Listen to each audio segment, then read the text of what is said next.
የሃይብሪድ መኪኖች ያለ ኦልተርኔተር ባትሪያቸውን እንዴት ቻርጅ ማድረግ ይችላሉ? የሃይብሪድ መኪኖች ሁለት ኃይል ምንጮች አሏቸው፣ የነዳጅ ሞተርና የኤሌክትሪክ ሞተር። በተጨማሪም የሃይብሪድ መኪናው ከነዳጅ የመኪና ባትሪ በጣም የሚበልጥ ልዩ የሆነ ባትሪም አላቸው።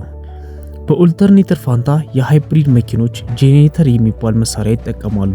ይህ ጄኔሬተር የኦልተርኔተርን ስራ ይሰራል፣ ግን የበለጠ ቀልጣፋ ነው። ጄኔሬተሩ እንዴት ነው የሚሰራው? የሃይብሪድ መኪና ውስጥ ያለው ጄኔሬተር ከነዳጅ ሞተር ጋር የተያያዘ ነው። ሞተሩ በሚሰራበት ጊዜ ጄኔሬተሩን ያሽከረክረዋል። ጄኔሬተሩ ይህንን የማሽከርከር እንቅስቃሴ ወደ ኤሌክትሪክ ይለውጠዋል። ይህም ባትሪውን ይሞላል። ግን ያ ብቻ አይደለም። የሃይብሪድ መኪኖች ባትሪያቸውን የሚሞሉበት ሌላ መንገድ አላቸው። ይህም ሪጀነሬቲቭ ብሬኪንግ ይባላል።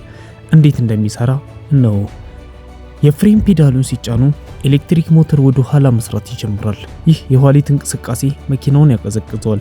በተመሳሳይ ጊዜ እንደ ጄኔሬተር ይሰራል፣ ኤሌክትሪክም ይፈጥራል።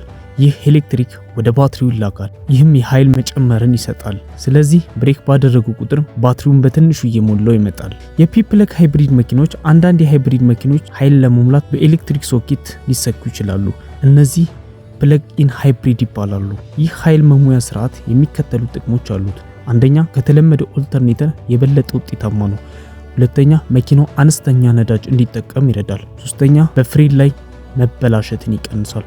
አራተኛ፣ መኪናው ያለአግባብ የሚባክንን ኃይል እንዳይዝ ያስችለዋል። ስለተከታተሉን እናመሰግናለን። ላይክ እና ሼር በማድረግ ቤተሰብ መሆናችሁን እንዳትረሱ። መልካም ጊዜ በያላችሁበት።